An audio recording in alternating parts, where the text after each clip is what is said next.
à l'antenne. D'accord.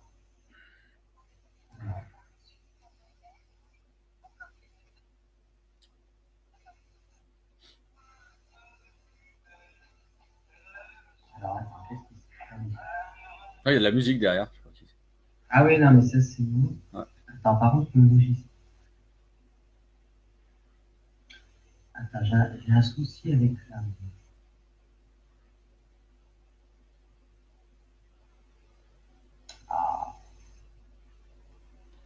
Bah, bonsoir à tous. Donc, bienvenue sur Extrême Météo et sur la radio RTM. On est en train justement d'essayer de régler la prise d'antenne sur la radio également en même temps. Oui, ben, on peut commencer sur RTM, ça commencera dans quelques minutes, hein. Voilà, donc bon, là vous arrivez déjà nombreux, donc on va débuter. Alors donc bonsoir à tous encore une fois. Donc je suis pas seul, hein, je suis accompagné de Florian. Bonsoir Florian. Bonsoir à tous, bonsoir Fabien, bonsoir Jessie. Et également de Jessie. Bonsoir Jessie. Bonsoir. Voilà, donc comme promis, on vous avait dit qu'on ferait une petite émission ce soir, donc voilà, hein, donc on l'a fait. Moi, en ce qui me concerne, c'est la dernière avant les congés. Actualité très très chargée, je dirais même très lourde, avec une journée aujourd'hui qui a été on ne peut plus Dantesque. on ne peut plus dantesque, échevelé, enfin tout ce que vous voulez. Donc voilà, pour un épisode quand même qui est pour un bon, il n'y a pas que ça, hein, bien sûr, mais pour un épisode, le 9 août, qui est remarquable, il faut dire les choses. Exceptionnel, hein, Exceptionnel. exceptionnel. Donc voilà, donc on va faire un petit débriefing. Bon, on va quand même bien sûr s'attacher surtout à répondre, je dirais, à vos questions, parce que c'est ça le fil rouge. Donc voilà, donc vous êtes déjà nombreux, hein. Je vais pas saluer tout le monde, donc encore une fois, comme d'habitude, on va pas, je vais pas obligatoirement lire tous vos commentaires ou toutes vos questions parce que ça va être compliqué, parce que voilà, si on doit tout traiter, ça va être difficile. Mais cependant, on va essayer de faire au mieux, quoi, hein. Alors j'ai déjà un premier commentaire d'Amien Mathieu qui me dit 97 mm de pluie chez moi, énorme. Alors mais chez vous, c'est où donc c'est ça aussi. De mémoire, je crois que c'est du côté d'Alès. Voilà, la chose encore aussi, c'est pareil quand vous laissez des commentaires, s'il vous plaît, si vous donnez par exemple les cumuls de chez vous, dites où vous êtes. Nous, on n'est pas censé le savoir, quoi. Ça, c'est l'élément supplémentaire. Je dirais qu'au quotidien, malheureusement, on se bat avec ça aussi, y compris avec les photos et les vidéos, pour savoir les lieux, parce que généralement, on nous envoie des photos et des vidéos, alors pas tout le temps, où il n'est pas fait mention ni du lieu ni de l'heure. Alors l'heure, encore, on peut arriver à estimer un peu, mais le lieu, on peut pas deviner, quoi. Donc voilà, donc je vous demande simplement de faire l'effort de bien préciser quand vous êtes, quand vous voulez faire une observation, de dire le lieu et l'heure, tout simplement. Voilà, parce que ça c'est la base. Autrement, sans ça, on a un peu du mal, quoi, hein. Ah, c'est clair. Alors oui, donc journée, c'est bon, voilà. Déjà, les premiers commentaires nous mettent déjà dans le bain, on va dire, hein. Par exemple, J'ai pas ça de parler littéralement, hein, parce que ouais, c'est bien baigné aujourd'hui. ah oui, c'est le cas de le dire. J'ai Robin qui nous dit 110 mm chez moi à Aubagne. Alors, faut savoir qu'Aubagne aujourd'hui, ça a été Record. un record absolu. Voilà, un record absolu pour le 9 août. Et Alors, pour un hôtel, pour pas d'hôtel, oui, oui, pas oui. absolu pour. Donc déjà aussi, ça met en condition, comme on dit. Alors moi, j'ai le record absolu de 63 mm. Alors 65 mm, bon, c'est une donnée a priori Météo France. Alors peut-être que localement, effectivement, comme les orages, c'est très hétérogène, il suffit que Robin soit par exemple en périphérie, dans un secteur qui est plus ramassé. Les 110 me paraissent tout à fait possibles, quoi, hein. Donc 65 aujourd'hui à Aubagne, sachant que l'ancien record, c'était 53. Voilà, donc déjà un chiffre qui est exceptionnel. Voilà. Ah, déjà. Déjà pour commencer. Donc, voilà, j'ai Jean-Pierre Dussol qui nous dit, par exemple, Aix-en-Provence, qui n'est pas si loin que d'Aubagne, hein, 70 mm a priori. Donc voilà. Après, moi, j'ai pas tous les cumuls en tête non plus et vu, hein. Dans le secteur, on a Roquevert aussi 60 mm. Voilà, donc pour un épisode qui a été costaud. Alors, on va refaire un tout petit débriefing En sachant qu'il n'est pas fini non plus, hein, puisque normalement, ça c'est encore vers 22h, 23h, on a Ouais. encore des salles bourrageuses qui sont possibles d'ici à la fin de soirée. Pour l'instant, Oui, mais c'est surtout en mer actuellement, hein, surtout en mer. Alors un petit peu sur le sud du Var, effectivement, actuellement, encore. Donc ça peut rajouter encore un petit peu au cumul déjà présent, hein, qui sont déjà par endroits fort importants. Mais bon, on vous rassure, le pire est passé quand même, hein. Oui. Voilà. Donc, mais on est toujours en vigilance orange quand même, hein, oui, mais il vaut mieux être prudent, hein, c'est sûr, hein. Parce que comme ça a tendance un petit peu à se régénérer, mais ça se régénère surtout en mer, hein. On voit une ligne actuellement là qui vient buter contre le sud du Var.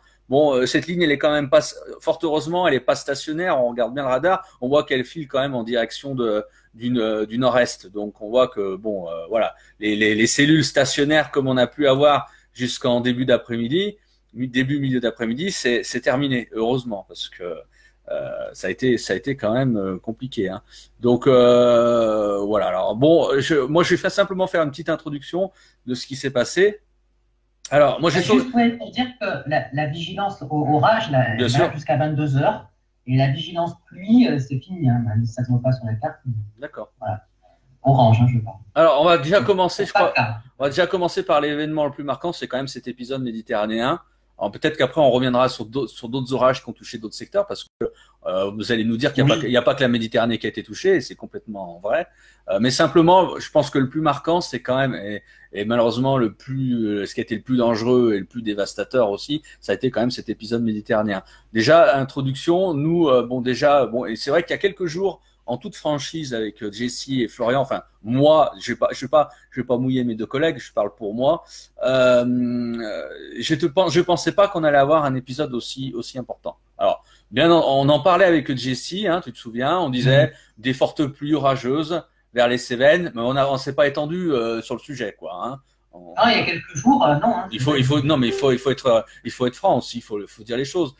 Cependant, voilà, donc on était clair sur la possibilité de fortes pluies orageuses, mais pas au-delà, quoi. Après, effectivement, les jours avançant, notamment hier, on a vu quand même les modèles, notamment des modèles de plus en plus alarmistes. On a vu à Rome, notamment, qui a quand même bien collé, qui a été, je dirais, très bon sur cet épisode. Il faut dire les choses aussi. Oui, très bonne prévision. Ah oui, hein. Très bonne prévision. Autant des fois il surestime, autant là il a été très bon. Moi-même hier, à un moment, n'ayant pas regardé, je dirais correctement dans le détail les modèles avec les champs autres que les précipitations, parce que pour regarder un modèle numérique, on va pas vous faire un cours de modèle numérique. Il suffit pas de regarder simplement les champs de précipitation, hein, parce que ça vous donne pas une idée après de la synoptique en présence, des flux, c'est-à-dire en basse couche, en altitude, ça vous donne pas une idée. Mais moi, hier, en regardant simplement, de prime abord, hein, hier et même avant-hier, en regardant simplement les cartes de précipitation sans aller plus loin, je me dis, quand même, ça me paraît exagéré, quoi. Voilà. C'est le réflexe que j'ai eu, quoi. Et puis après, bien sûr, hier soir, on a quand même on en a parlé aussi avec Florian, pas seulement Florian, avec Darian aussi, notre collègue de Météo Contact. Et moi, j'ai regardé vraiment dans le détail. Je me suis dit oui, effectivement, ça paraît vraiment très sérieux cette affaire, quoi. Alors pourquoi c'était sérieux cette affaire? Je vais pas vous faire un cours de synoptique pendant 3 heures. Mais simplement, on avait donc des conditions bien propices avec un Talweg donc qui traversait la France avec même un centre dépressionnaire. Donc à l'avance qu'on avait sur le bassin méditerranéen, on avait un flux de sud-ouest en altitude, un flux de sud à sud-est en basse couche. Alors flux de sud à sud-est en basse couche qui ramène beaucoup d'humidité de Méditerranée, hein, avec des gros contenus en eau précipitable, parce qu'encore une fois on le rappelle, la Méditerranée, elle fait quand même entre 25, 28, 29 degrés. Donc, c'est quand même conséquent, hein. Donc, tout ça, c'est un apport d'humidité continuelle et de vapeur d'eau, quoi, hein. Donc, voilà. En plus, ce qui se passait, on avait donc un front froid qui arrivait par l'ouest de la France. Alors, ce qui se passe, c'est que ce front froid avait une trajectoire pas ouest-est comme on peut avoir, par exemple, hein, vous savez, durant les hivers, lors des perturbations océaniques, on a souvent des fronts froids qui traversent le pays d'ouest en est. Là, on avait un front froid qui traversait le pays plutôt du sud-ouest au nord-est, donc qui avançait quand même moins rapidement. Donc front froid qui a été aussi ce matin et la nuit dernière alimenté par un gros système orageux qui a quand même donné des dégâts aussi du côté du sud-ouest. Et donc ce décalage du sud-ouest au nord-est était plus lent qu'un front froid, si bien que ça a soumis plus longtemps tout le bassin méditerranéen, surtout le Languedoc et PACA, et surtout le secteur qui était quand même le plus visé, parce que directement confronté au flux de sud en basse couche, c'était le secteur Sud-Drôme, Sud-Ardèche, Nord-Gare et également Nord-Vaucluse. Et donc, ça c'est confirmé, c'est ce secteur qui a le plus ramassé, si je puis dire. Et donc ça a été soumis longtemps quand même franchement de très nombreuses, de ce matin très tôt jusqu'à cet après-midi 14h, ça a été soumis donc continuellement à ce flux de sud avant que le front froid fasse un balayage en règle de tout le secteur et fasse orienter après le flux davantage à l'ouest, quoi. Et donc du coup, effectivement, ces précipitations qui étaient diluviennes et orageuses se sont acharnées sur les mêmes secteurs pendant de nombreuses heures. Voilà. Donc voilà, c'est un peu l'explication synoptique pour dire que ça c'est vraiment ça a pris des proportions importantes, auxquelles je rajouterais pour terminer donc ce que je vous disais des facteurs dégradants, comme j'expliquais, donc la température de la Méditerranée, l'humidité, la vapeur d'eau, et autre chose quand même aussi qu'il faut dire. Nous sommes dans une période au bord de la Méditerranée où on a quand même une sécheresse de surface qui s'installait, hein, fort logiquement, je dirais, et donc des sols qui sont quand même secs souvent et qui ont eu du mal à absorber également toutes ces fortes pluies, avec donc des phénomènes de ruissellement et bien sûr et d'inondations éclairs, quoi. Voilà. Voilà, donc. On est un peu subjugué. De quoi subjugué par, plutôt assommé par la situation, tu veux dire? Oui. La fatigue, ouais, la fatigue, ouais. Et puis bon, voilà, donc du coup, avec les conséquences que l'on. Oui, d'ailleurs, justement, moi j'en ai fait le point. Je sais pas si tu veux encore continuer ou. Non, moi, je voulais surtout m'attarder sur les causes et sur la situation qui a engendré cela. Mais derrière, il y a malheureusement toutes les conséquences. Parce que bon, on pourra vous égrener pendant longtemps les cumuls, hein, et notamment, comme on vous l'a dit, avec des records absolus. Mais par contre, malheureusement, il faut pas occulter les conséquences que cela a eu. Alors, on va peut-être pas pouvoir vous citer tous les secteurs qui ont été touchés, bien sûr. Mais bon, voilà. Alors après, en plus, avec Florian, ce qu'on a dû déplorer tous les deux, Florian et moi-même, c'est aussi les fake news, quoi. C'est les mauvaises informations. Voilà, donc des informations contradictoires parfois. Donc voilà, donc c'est compliqué. Alors du coup, après, on se retrouve à transmettre des informations qui sont parfois fausses, comme notamment celle aujourd'hui qu'on j'avais communiqué là à partir de BFM là, hein, ce matin notamment. Donc c'était un peu compliqué, quoi. Hein. Ouais, ils se sont eux-mêmes excusés d'avoir fait une erreur. Oui, et puis les sapeurs-pompiers du Gard, oui, parce qu'en fait, faut rappeler que BFM TV a balancé une info qui a été reprise ensuite par tous les autres médias, comme quoi il y aurait 18 personnes qui étaient portées disparues en faisant une sortie en canoë dans le Gard. Ouais. Sauf que ça s'est avéré faux, mais qu'ils ont mis, je crois, environ 1 heure pour qu'on le sache, en fait. Et donc, forcément, le temps que l'information soit vérifiée et informée, elle a eu le temps de bien se diffuser, d'autant plus que le matin même, Météo Languedoc parlait également de disparus, en disant qu'il fallait prendre l'information en pincette, mais bon voilà, derrière Météo Languedoc, puis BFM TV, qui ont bien parlé de disparus, ça fait beaucoup, final, on n'en a qu'un. Ça fait beaucoup, donc c'est ça le problème. Donc déjà, des mauvaises informations. Bon, ce soir, il s'avère qu'en termes de bilan, vous compléterez tous les deux. Je vais parler simplement de l'aspect humain avant peut-être de parler de l'aspect matériel. Bon, visiblement, on a un disparu, donc une personne allemande, un touriste allemand de 70 ans, voilà, qui s'est occupé d'un camp d'enfants, de 140 enfants qui ont été évacués justement en urgence à Pérolas, qui a voulu se protéger dans son comment on appelle ça, j'allais dire son camping-car, dans sa caravane qui a été emportée par les eaux. Et 400 personnes sont mobilisées pour le retrouver sur le terrain, ainsi que 3 hélicoptères. Ouais. Et pour le moment, on n'a rien trouvé. Donc après, on a eu je crois que des enfants qui étaient engagés dans une sortie ou je ne sais plus quoi. Alors moi, c'est pour ça que je n'ai pas suivi complètement. Bon, visiblement, les nouvelles sont bonnes, ils vont plutôt bien, d'après ce que j'ai cru comprendre. Oui. Donc Jessie, on en parlait. Après, il y a quand même 4 enfants hospitalisés pour hypothermie. Ah oui. Il y a eu beaucoup d'hypothermie. Oui, c'est vrai. Ouais, d'accord. Voilà. Alors moi, si tu me permets de faire le bilan. Ah vas-y, je t'en prie. Il y a 1600 personnes en tout qui ont été évacuées, dont 750 dans des campings. dans le Gard. L'autre majorité est en Ardèche. On a eu une maison foudroyée et incendiée du côté d'Alès pour le Gard. En Provence, c'est des lacs grêles et inondations à Aubagne, avec les plus records, avec jusqu'à 30 cm dans le centre-ville. On a également des inondations à Aix, à Marseille, à la Seine-sur-Mer, à Bandol, ainsi que du côté de Montélimar. Et au niveau d'Aubagne, on a vraiment eu des grêles extrêmement violentes parce qu'elles ont brisé des vitres, elles ont brisé des mobiliers de jardin, détruit détruit des mobiliers de jardin, quoi. Vous savez, des tentes, ce genre de choses. Voilà, je pense qu'on a fait le tour à peu près de l'ensemble des conséquences. Voilà. Au final, moi je dirais que, mis à part le Gard et l'Ardèche, bon, effectivement, les plus torrentielles, c'est avec beaucoup de routes paralysées et de secteurs inondés. Finalement, on a eu plus de peur que de mal quand même. Oui, alors le secteur d'Aubagne, quand même, a bien ramassé aussi. Hein. Oui, alors oui, c'est vrai qu'il y a eu deux secteurs parce qu'on a le côté Sebnol, enfin le côté. Alors oui. J'entends beaucoup le terme Sebnol, hein, mais l'épisode aujourd'hui, ça n'est pas un Sebnol. Ah non, pas du tout. Ça, c'est un épisode méditerranéen. On est bien d'accord. Parce que là, tout à l'heure, j'ai regardé, alors pourtant, j'ai regardé que 5 minutes la télé, mais on parle de pluie Sebnol. Je suis pas d'accord là-dessus, clairement. C'était pas des pluies Sebnol. J'ai entendu mini tornade aussi. Oh, bah alors ça, c'était pour une trombe marine.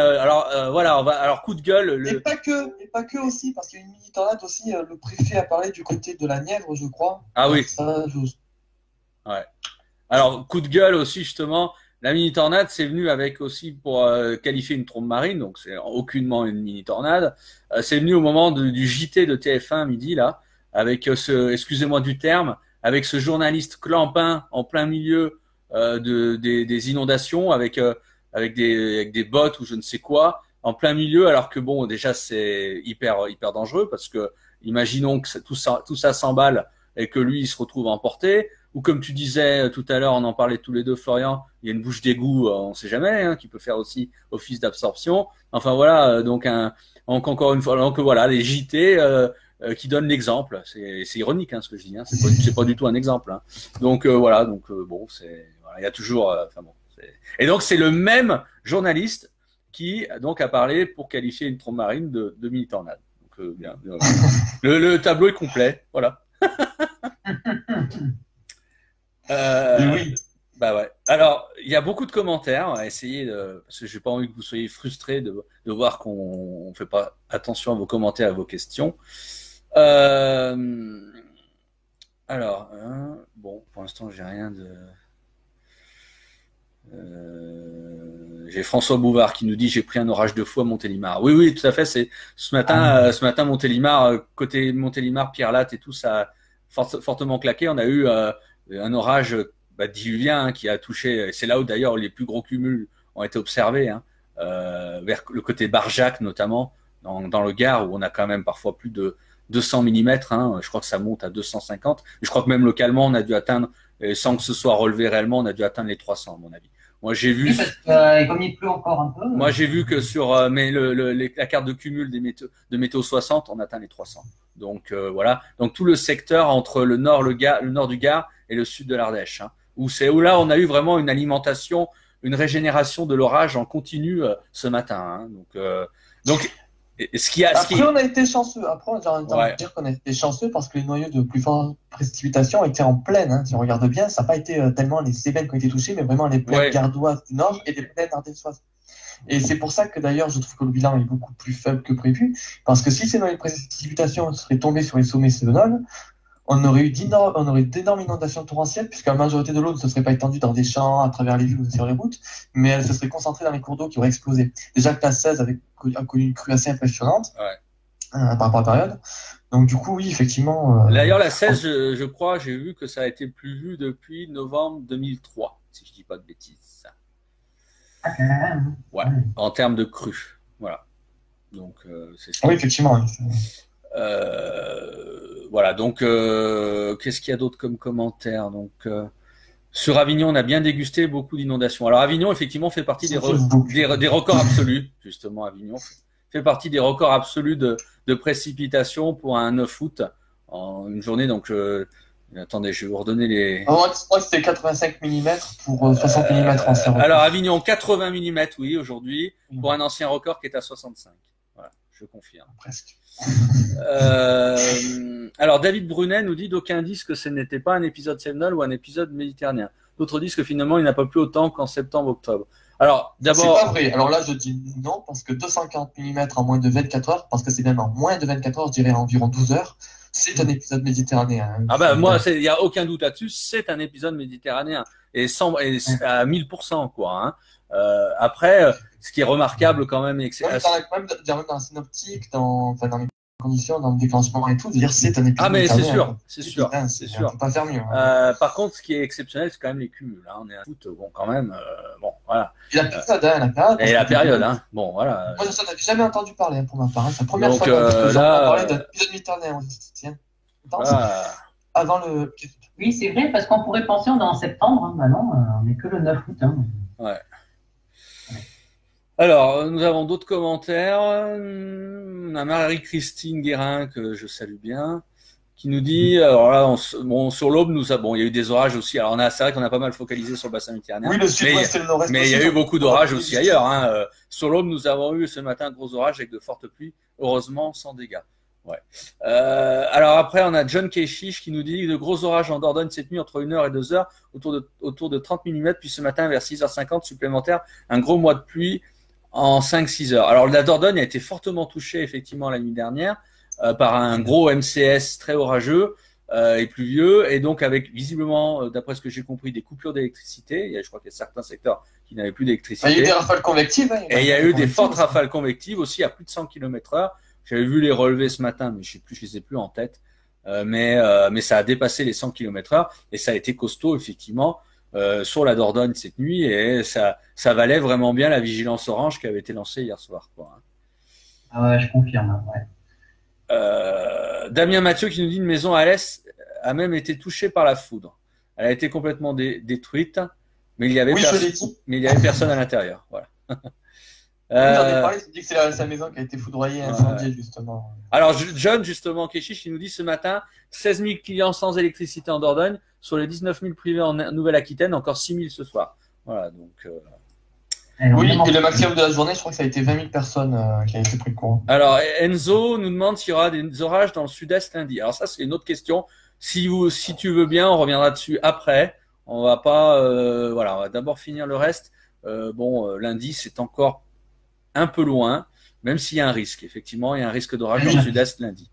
Oui, je confirme aussi de mon côté. Il y a un bon risque, hein, mais on va en parler un peu derrière, mais encore faut-il que les modèles s'accordent complètement. Mais effectivement, il faut être méfiant, hein, vraiment méfiant. Alors bon, finalement, j'ai quand même pas d'autres questions qui viennent dans ce sens-là aussi. Nouveau risque d'épisode méditerranéen pour lundi. D'après point d'interrogation, d'après CEP et GFS ce matin, eux qui annoncent aussi beaucoup d'accumulation, ça serait un nouveau Talbec un peu moins profond que celui-ci. Vous en pensez quoi? Je vous réponds dans une seconde. Je regarde juste les autres commentaires derrière. Moi, je pense que ça serait bien qu'on fasse un petit point quand même du sud-ouest au nord-est, parce qu'on n'a pas parlé. Oui, mais justement, c'est pour ça que pour ça que ça me. Voilà. Le sud-ouest, on a eu, c'est vrai, effectivement, la Dordogne, hein, qui a été très touchée. Après, moi, la nuit dernière, je dormais, j'avais besoin de me reposer, donc j'ai pas suivi complètement ce qui s'est passé. Donc, si vous avez mieux suivi que moi, effectivement, pour le sud-ouest, moi, je vous laisse la parole. Mais pour le sud-ouest, le plus important, c'était que tu l'as dit, hein, Dordogne. Et après, c'est remonté vers le nord-est. Et moi qui me trouve à Paris, c'est vrai que j'ai été surpris par un orage ce matin, aux alentours de 7h30, 8h. Hein. Ouais. Alors, la pluie, ça c'était prévu, ça c'était clair. Mais là, ça se transforme carrément en orage. C'était pas. Il y a toujours un petit risque, mais bon, là, c'était. Comme je l'ai expliqué à Fabien, je suis arrivé au boulot ce matin trempé de la tête aux pieds. Ouais, mais cependant, Jessie, c'était un front froid qui était prévu avec un caractère orageux, donc. Oui, c'est ça, des pluies à caractère. Je trouve pas ça tellement surprenant pour ma part.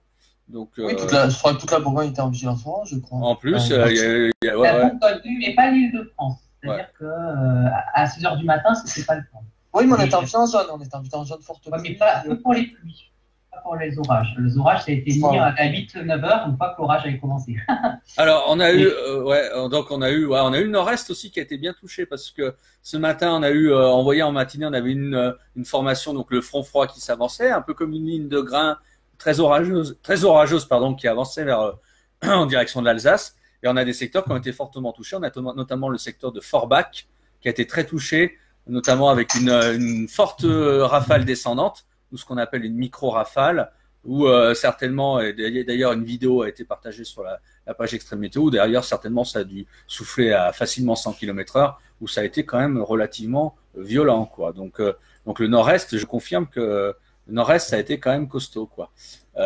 Oui, de gros dégâts venteux du côté de la Nièvre, hein. Ça, faut quand même le rappeler. C'est qu'il y en a beaucoup parlé dans les médias. Il y en a même personnes qui ont parlé de mini-tornades. Ça, c'est comme d'habitude. Ah bon. Oui, non, mais je veux dire que dès qu'il y a mini-tornade, c'est qu'il y a quand même eu des dégâts venteux, quoi. Donc, on est d'accord.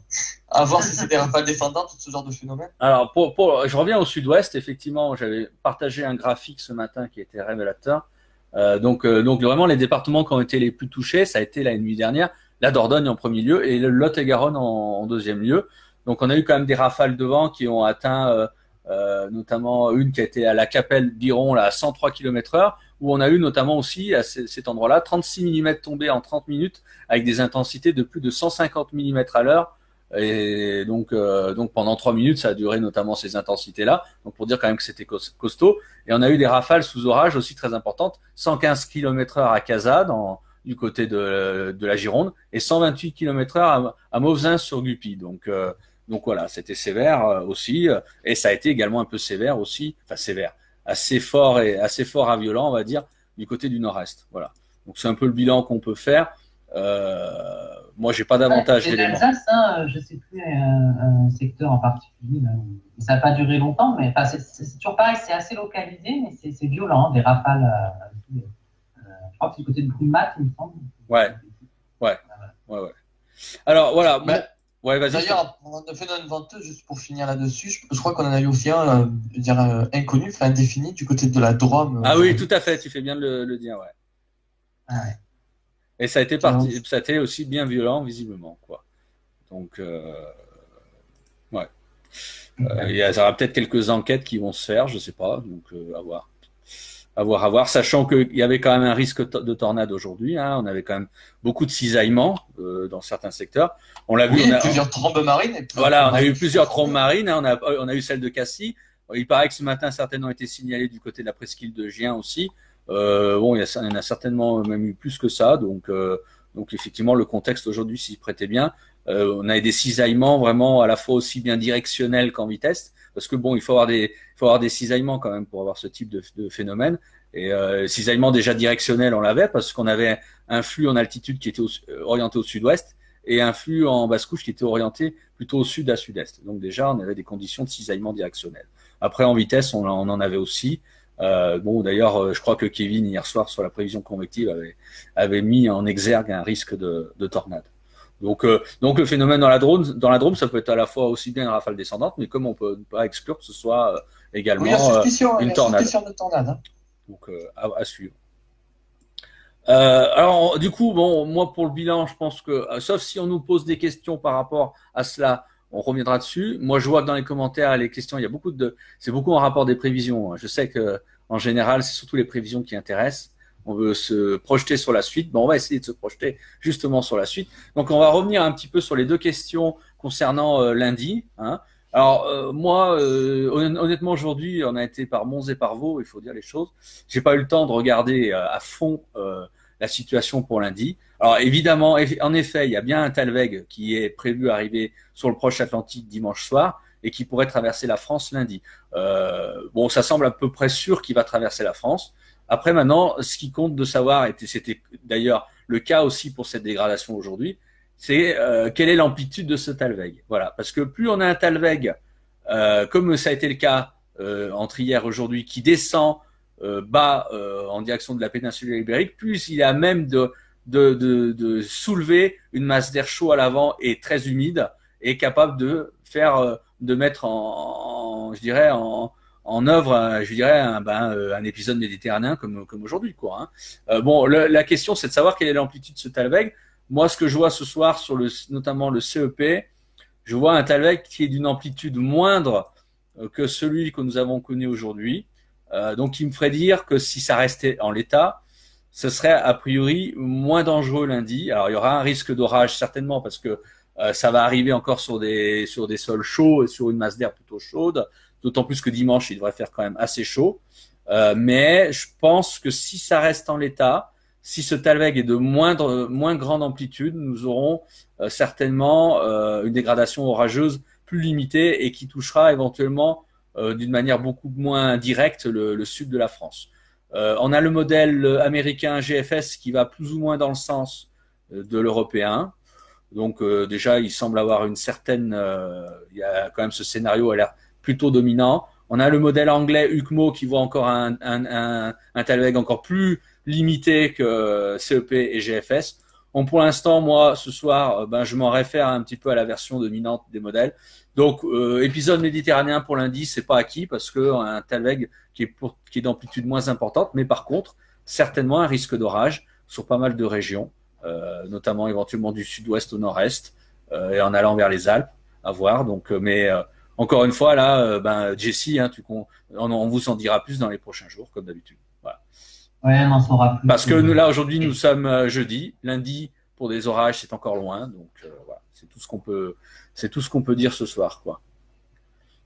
Alors, je sais pas si tu as regardé les modèles, Jessie, tu es d'accord ou... Si, oui. Bah, de toute façon, oui, que regarde les modèles ou pas, déjà, on peut dire qu'on pourra difficilement faire pire, hein, lundi. Compliqué de faire pire. Hein. Donc, bon, voilà. Et après, c'est sûr que, bon, c'est un peu comme la dernière fois, pas la dernière émission, mais l'avant-dernière qu'on avait faite, on avait dit, bon, il va pleuvoir, mais sans plus, quoi, parce que, bon, on était encore un peu trop tôt, hein, par rapport à l'échéance. Trop loin, hein, voilà. Donc, là, aujourd'hui, c'est un peu pareil, hein. Mais bon, c'est vrai que, comme tu le dis, Fabien, on n'est pas à l'abri pour lundi d'avoir.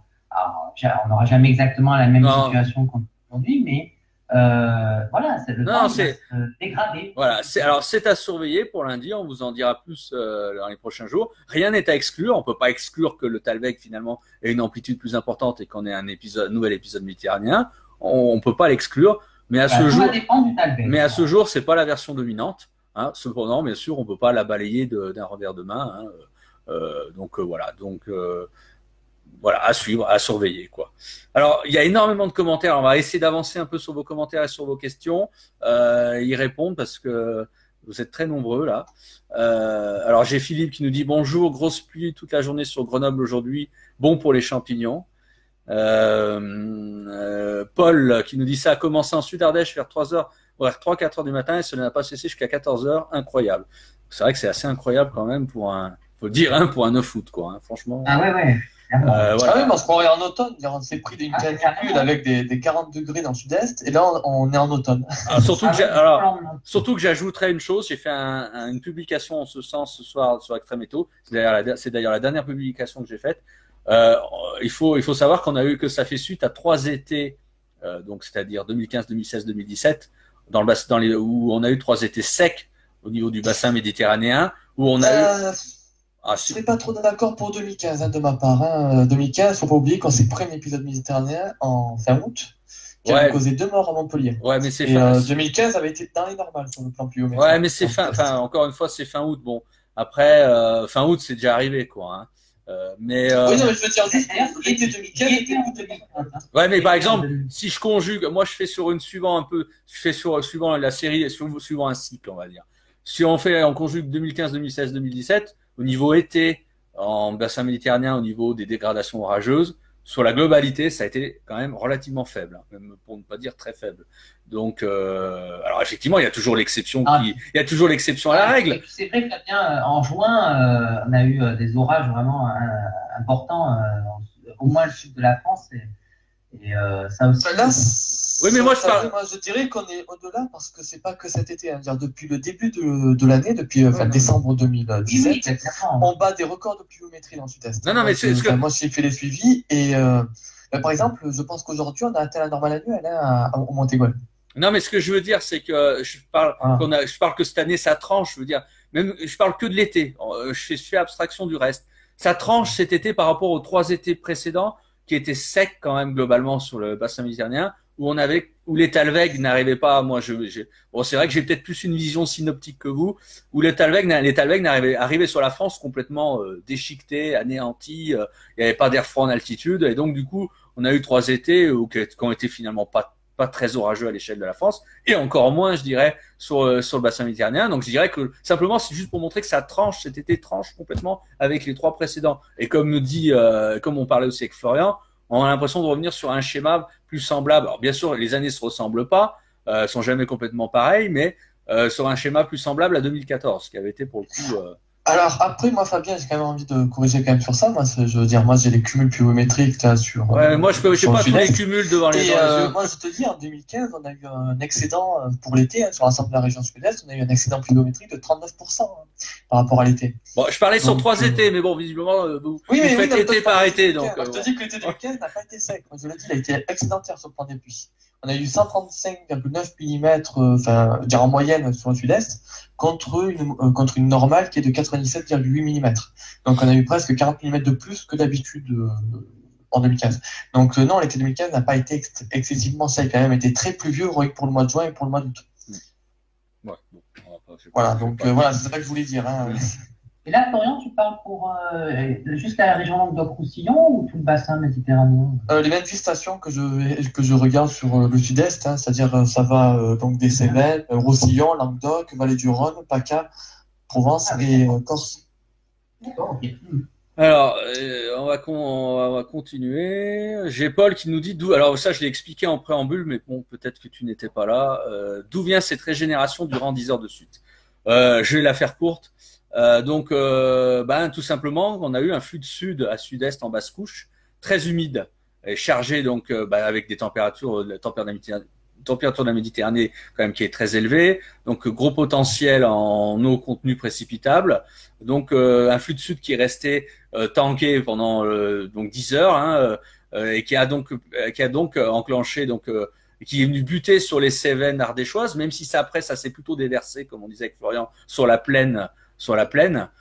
Et donc ça s'est régénéré toujours dans le même secteur, au même endroit pendant 10 heures, parce qu'on n'a pas eu le balayage après en règle du front froid qui a pu, je dirais, changer l'orientation du vent, quoi. Donc on a eu une situation bloquée pendant 10 heures de flux de sud en basse couche très humide, sachant aussi qu'en altitude on avait également bien sûr des paramètres favorables avec un flux de sud-ouest et puis également ce qu'on appelle de la divergence également au niveau du courant jet, ce qui permet d'avoir la convection, une très forte convection.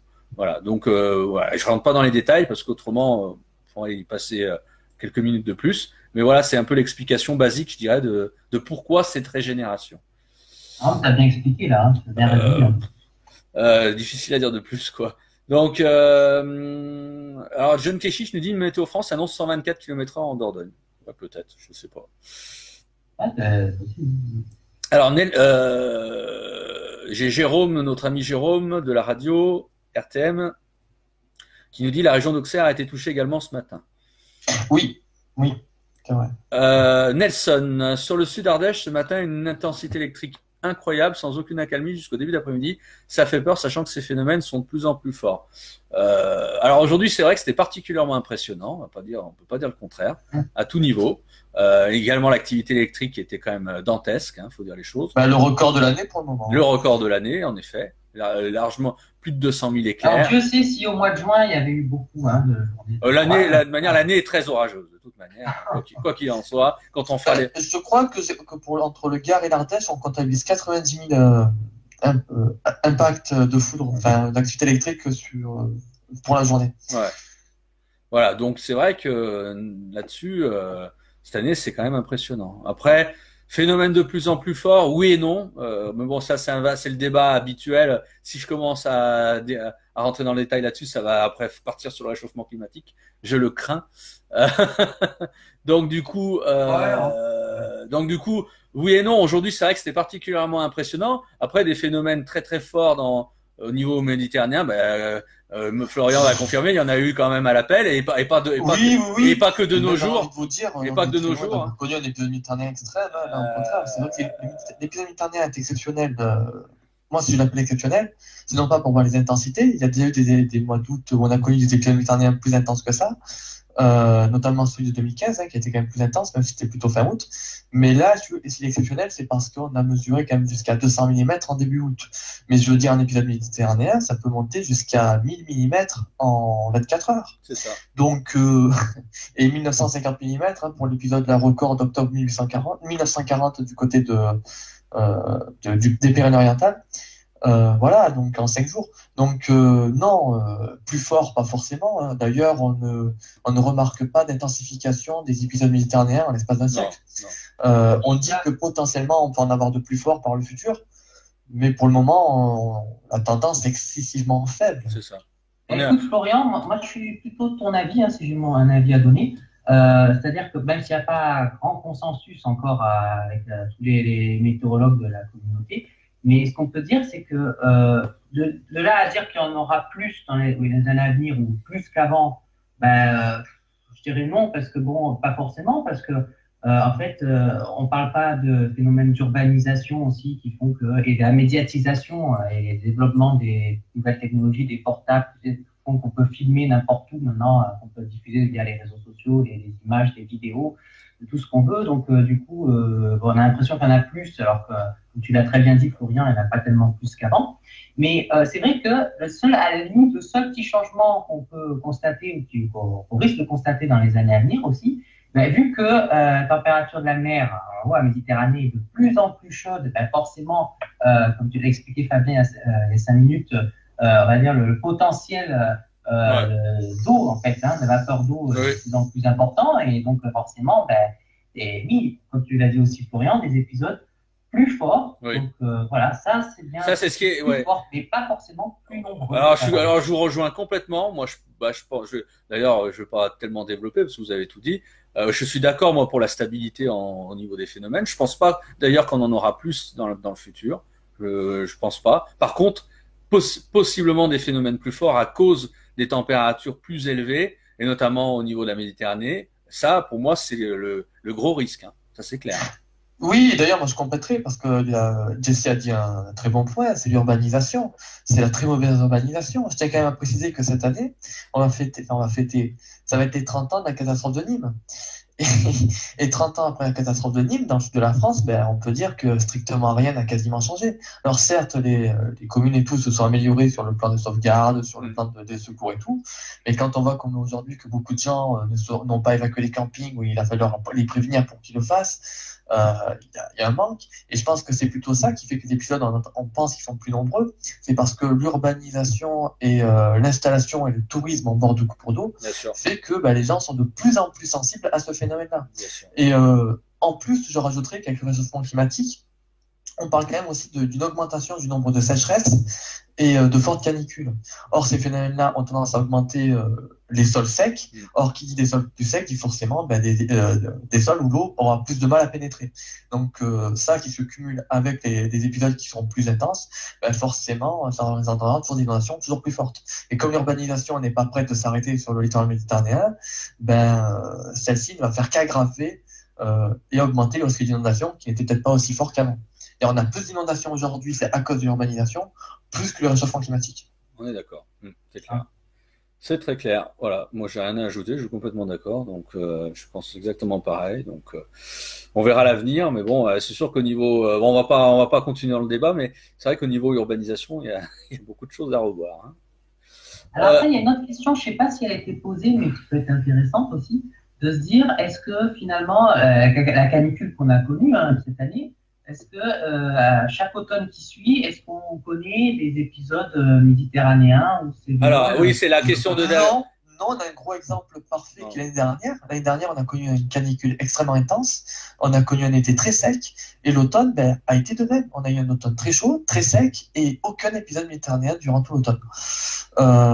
Donc, il n'y a pas forcément de lien entre les deux phénomènes. Non, alors voilà, donc c'était la question de est-ce annonciateur pour la saison automne 2018, c'est ça, Jessie, hein? Ah oui, ça oui. Alors moi clairement pas de lien. Hein. D'ailleurs moi je fais pas de lien. Alors moi je suis dans la tendance saisonnière aussi. Je fais pas de lien véritablement entre les saisons. Hein. Attention, hein, on peut avoir un été effectivement comme on a eu là orageux dans le sud par exemple et avoir un automne sec, c'est possible. Tout comme on peut avoir aussi un automne orageux, hein, pourquoi pas.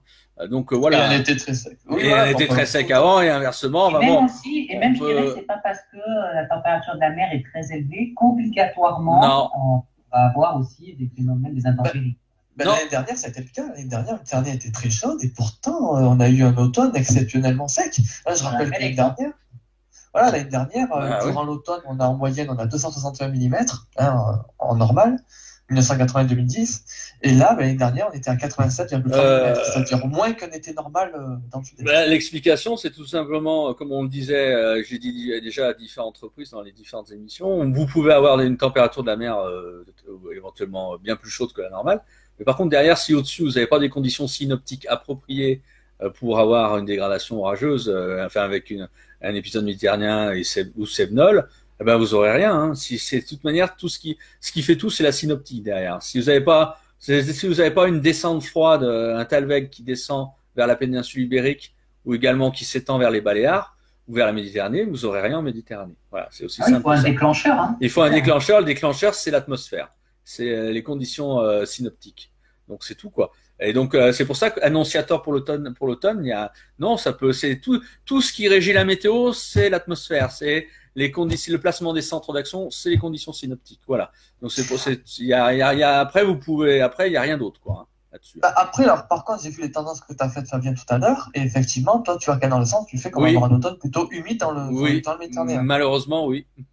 Je dis malheureusement parce que ça risque de, si malheureusement, et j'espère avoir tort, si j'avais raison, pas bon quoi. Voilà.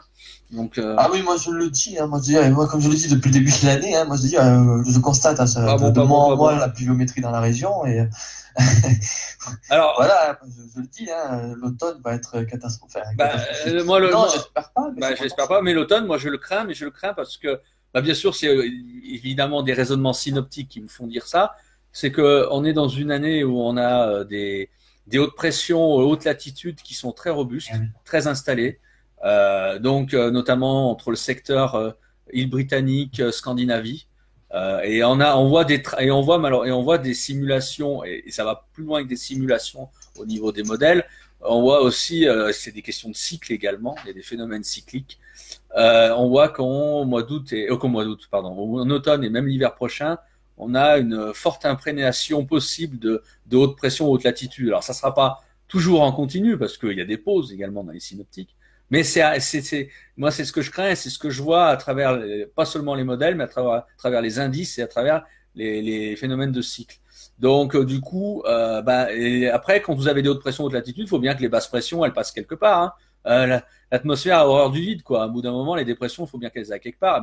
Qu'est-ce qui se passe quand les hautes pressions sont haute latitude? Les dépressions, elles vont plutôt vers la péninsule ibérique et vers la Méditerranée. Et donc, c'est pas bon pour le temps méditerranéen. Hein. C'est clair. Voilà. Alors, ça reste une tendance, hein, attention à pas me prendre au pied de la lettre. Ça peut être complètement, ça peut être faux, hein, ça peut être un autre scénario. Tout comme on n'est pas encore tout à fait à l'automne, donc ça peut être revu d'ici quelques semaines. Je l'exclus pas. Oui, et puis c'est pas parce que, je voudrais dire aussi, c'est pas parce qu'on donne une tendance qui semble se dégager là pour le prochain trimestre que ça va être tous les jours comme ça. Ah non, il y a des pauses dans les régimes de temps, il y a des pauses. Il y a des pauses, mais malheureusement souvent, ce qu'on dit, et c'est vrai, l'atmosphère aime bien nous resservir les mêmes plats pendant une période des fois suffisamment longue, quoi. Et donc c'est ce qui est à craindre pour cet automne et même pour cet hiver. Mais voilà, il faudra voir. Je peux pas en dire plus ce soir. C'est difficile d'en dire plus. Je vous en ai déjà dit beaucoup d'ailleurs. Donc voilà. Alors on va avancer sur les commentaires parce que voilà. Alors moi j'ai Daria Martin qui m'a parlé, donc notre ami de Météo Contact qui est actuellement à Sommières, hein, donc voilà, et il m'a dit effectivement qu'il sait exactement où sont tombés les environ 300 mm durant l'épisode. C'est du côté de Montclus dans le Gard. Ah oui. Donc on les a quasiment. Ça a été inondé d'ailleurs en plus. Cette commune là, elle a beaucoup fait parler d'elle. Entre les fortes températures, les plus de 40 degrés et puis les inondations, enfin les fortes cumules. Non, mais alors, c'est quand même à dire que ça doit être un record, hein, parce que là, atteindre les 300 mm au mois d'août, dans le Gard, je crois que c'est un record. Mais je crois que, mais moi j'ai vu, enfin à mon avis, il n'y a pas que là, parce que je regardais, je regarderai les cartes de cumul sur Météo 60, mais j'ai vu plusieurs tâches qui me font dire qu'il y a du 300 mm dans plusieurs secteurs. Mais effectivement, mon cru peut tout à fait en faire partie, quoi. Alors je suis désolé, excusez-moi, il y a beaucoup de questions. Voilà, on va essayer d'avancer un peu sur les questions parce que j'aime pas laisser trop de monde sans réponse, quoi. C'est un peu frustrant. Donc j'ai Marie-Christine qui nous dit y a-t-il de plus en plus d'inondations par rapport à plusieurs années en arrière? Est-ce une impression ou du fait qu'on le médiatise plus? Alors moi, je vais donner ma réponse. Après, je vous laisserai développer tous les deux aussi. Déjà, oui, médiatisation qui est quand même un peu plus importante, de plus en plus importante aussi avec les chaînes info et tout, ça tourne en boucle, effectivement. Plus d'inondations. J'ai pas plus, oui et non, je suis pas archi convaincu. Par contre, ce qui est clair, c'est qu'on en parlait, Florian en parlait abondamment juste avant, l'urbanisation, quoi. L'urbanisation sauvage, même, on peut le dire, qui décuple les probabilités, les possibilités d'inondation, quoi. Hein, avec du, c'est sûr qu'à force de bétonner, on décuple ces possibilités-là. Sans parler aussi, bien sûr, un peu de l'agriculture intensive aussi, qui peut jouer également un rôle. Alors pas partout, mais dans certains secteurs. Sans parler bien sûr qu'on enlève les haies, les bosquets et tout. Voilà. Donc bon, moi je fais une réponse courte, mais après, quant à dire qu'il y en a plus par rapport à plusieurs années en arrière, je suis pas convaincu. Voilà. Oui, surtout qu'il y a quand même une très grande variabilité des phénomènes. Et donc, chaque année, encore si on pouvait dire par rapport au siècle dernier, oui. Est-ce qu'on a plus d'inondations par rapport au siècle dernier? Ça dépend de ce qu'on en parle d'inondations. Nous, aujourd'hui, la majorité des inondations dont on parle, dont on médiatise et tout, sont que des petits phénomènes. Moi, je rappelle quand même qu'il y a au siècle dernier, au 19e siècle, donc il n'y a pas si longtemps, il y a 150 ans, on a eu une série d'inondations dantesques, que ce soit des crues majeures à répétition du Rhône, des crues majeures à répétition de la Garonne, des crues à répétition de la Seine.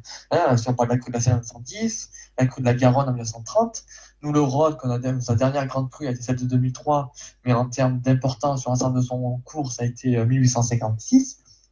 Mais si on regarde ça date d'il y a un moment. Et aujourd'hui, est-ce qu'on aurait de nouveau des crues de cette ampleur-là? Pour Paris, la Garonne, pourquoi pas? Pour le Rhône, je pense pas, puisqu'on a quand même fait beaucoup de choses en vallée du Rhône pour écréter les crues. C'est-à-dire diminuer la hauteur de crête maximale que peut atteindre le fleuve en termes de hauteur de crue. Donc, c'est-à-dire c'est des ouvrages qui vont permettre d'absorber l'eau, comme des lacs de rétention, comme des digues déversantes, c'est-à-dire des digues qui permettent à un certain niveau au fleuve de se déverser sur une zone qui a été volontairement laissée pour qu'il puisse s'étaler et qui ne sont pas érodées par le fleuve. C'est-à-dire donc qu'elles seront toujours au même niveau et qu'une fois que le fleuve redescend en dessous d'un certain seuil, la digue rejoue son rôle. Et est-ce qu'aujourd'hui on a plus de crues? Je dirais pour les minimes, oui. Pour les petites crues torrentielles et ruissellements urbains, oui, puisque forcément l'urbanisation est là. Je rappelle quand même qu'aujourd'hui, la France est 67 millions d'habitants. En début de 1900, je crois qu'on était à 20 millions. Je crois 20-30 millions, pas plus. On a doublé la population dans le pays, donc forcément, vous imaginez l'étalement urbain, quoi, sans compter les autoroutes, les routes, les voies ferroviaires et tous les équipements qu'on installe. Donc, non, on n'a pas plus d'inondations qu'auparavant dans le sens grave, mais plus d'inondations minimes qui auparavant n'auraient aucun impact. Ouais. On a plus de crues sans importance qui ont des gros impacts et moins de crues très intenses qui auront forcément des gros impacts, mais qui pour le moment, bien sûr. Ça fait pratiquement un siècle, voire 150 ans qu'on n'en a pas eu dans certains lieux. C'est clair. En plus, on a eu tout. En plus, on a tous ces bassins, on a quand même des bassins de rétention aussi qui font leur travail. On a pour les parties aval, je dirais, des rivières et des fleuves. Et donc voilà, donc il y a quand même beaucoup de choses qui ont été faites là-dessus. Et c'est vrai que je te rejoins complètement sur l'impact certainement de plus en plus important des petites crues, on va dire, de petites rivières, où là effectivement il y en a certainement plus qu'auparavant. Par contre, sur les grosses rivières et les fleuves, je pense pas. De toute façon, l'homme joue avec la nature, donc la nature, elle va trouver des solutions des dérivatifs, on va dire, des solutions pour se faire parler d'elle autre part, quoi. Hein, voilà. Alors on va continuer. J'ai Paul Auger qui nous dit: je souhaite revenir sur le premier épisode orageux de mardi soir à mercredi qui s'annonçait de bonne ampleur sur une bonne partie de la France. Finalement, ce n'a pas été le cas. Et heureusement, mais on sait que prévoir les orages est de façon générale compliqué. Mais j'ai vu un post d'un de vos confrères, Guillaume Séchet, qui disait que la remontée des sables sahariens aurait pu influencer la dégradation orageuse. Que pensez-vous de cette possibilité? Alors moi, ma réponse est non.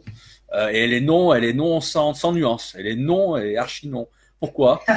Parce que il y a eu, si on regarde mardi soir, il y a eu des secteurs où première chose qui contredit cela, il y a eu des secteurs où il y a eu des orages, notamment en Haute-Normandie et vers les Hauts-de-France notamment, et il y avait autant de sable sahérien dans le ciel que du côté de l'Île-de-France. Voilà, première chose. Mais c'est vrai. Deuxième chose, mardi soir, le loupé s'explique assez fort bien, je dirais. La zone de conflit s'est faite finalement plus à l'ouest et au nord. Avec une ligne, nous ce qu'on appelle une ligne de convergence en basse couche où les vents se rejoignent, ce qui s'est fait également plus au nord et plus à l'ouest, ce qui explique pourquoi la Bretagne a été touchée alors que la Bretagne n'était pas du tout prévu, c'était pas du tout prévu que la Bretagne soit touchée. Hein. Je parle des Côtes d'Armor et du Morbihan, et donc voilà, donc tout s'est fait un petit peu plus au nord et à l'ouest que prévu, avec une dépression de surface qui était moins formée aussi que ce qu'on attendait. Voilà, donc c'est des choses qui arrivent dans les dégradations orageuses, il y a des décalages, on l'a vu. Donc du coup, l'Île-de-France s'est passée à travers mardi soir. Voilà, mais sable sahérien. Hein. Alors Guillaume Séchet, il est tout à fait légitime pour donner son avis et pour dire ce qu'il en pense. Mais moi, je suis pas d'accord. Voilà, c'est pas du tout mon avis. Oui. Moi, après ça, jusqu'à présent, j'avais jamais entendu parler de cet argument. Bah non, mais tout simplement, l'argument il tient pas parce que sur d'autres secteurs, il y a autant de sable dans l'atmosphère que sur l'Île-de-France. Donc pourquoi ça a pété? Alors faut qu'on m'explique. Non, ça oui, et d'autant plus que le sable, je veux dire, on en a toujours nous du sable, de la pluie qui sableuse. Par exemple, j'ai un ciel qui est extrêmement rouge orangé là. Ouais. Il y a moins d'une heure, et je veux dire, c'est la présence de sable dans l'atmosphère.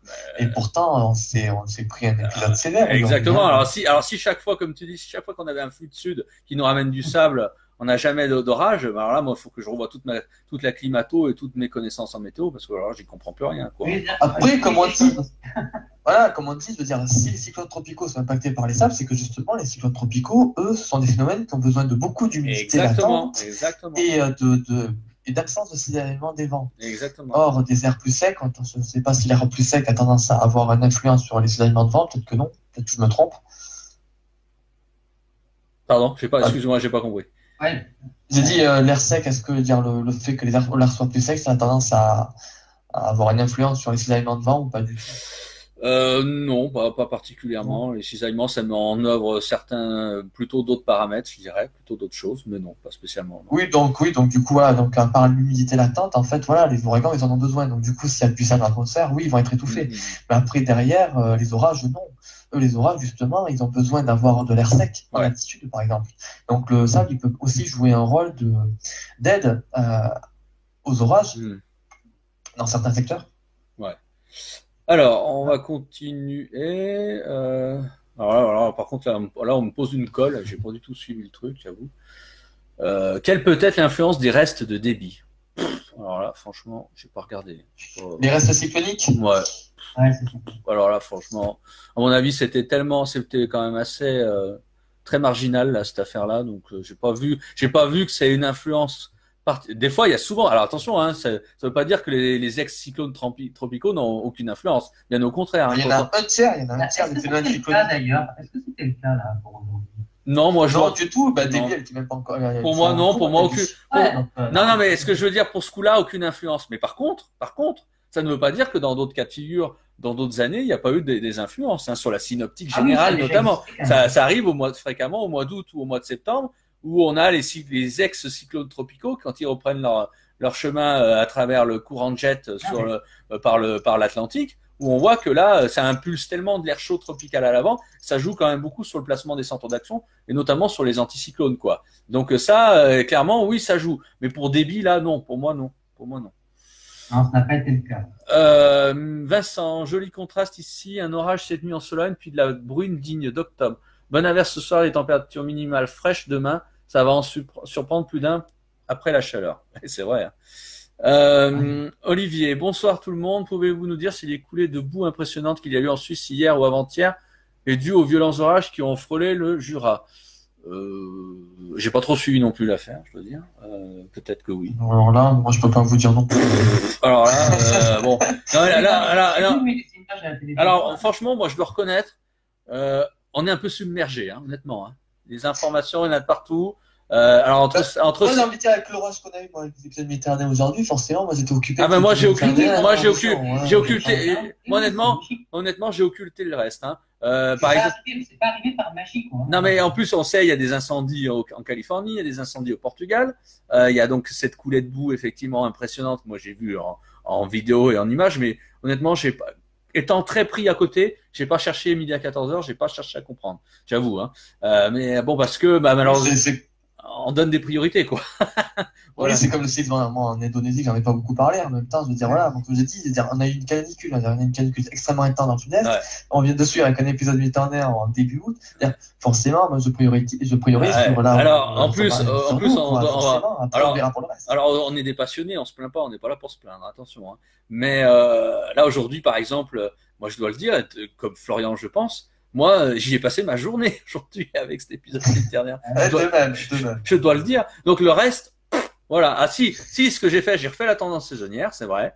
J'ai jeté un coup d'œil sur le bilan de la canicule, mais voilà, j'ai pas fait plus. Moi, j'ai jeté un œil sur débit. Moi, j'ai jeté un œil sur débit et justement sur le séisme en Indonésie.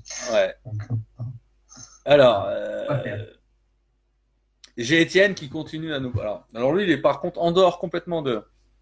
Il s'intéresse aux cyclones. Hein. Il me dit les cyclones. Alors, il recommence avec des billes, du coup. Bon, je sais que le problème, comme on répond tardivement après, donc la tendance c'est de reposer la même question. Je peux comprendre. Mais pourtant, les questions, vous inquiétez pas, on les lit. Hein. Les cyclones qui naissent près des Açores sont-ils habituels? Alors, voilà, première question. Deuxième question, quelle peut être l'influence de débit sur notre temps prochainement, du moins ce qu'il en reste? Ouais, je te laisse répondre, Florian. Moi, voilà. Je sais, alors, près des Açores, j'ai envie de dire... Cette année, avant. Non, débit s'est formé près des Açores, entre parenthèses. Hein. Il s'est quand même formé à pratiquement plus de 1500 km des Açores. Hein. Donc bon, on va dire qu'il est plus proche du Canada qu'il ne l'est des Açores. Hein. Mais... ils sont, je vais pas dire rares, ils sont plutôt habituels, mais peu fréquents. Voilà, ce sont des phénomènes qui sont habituels. Les Açores sont habitués à subir des phénomènes cycloniques, mais c'est peu fréquent. Hein. C'est un phénomène qui revient pas tous les ans. On n'en a pas tous les ans.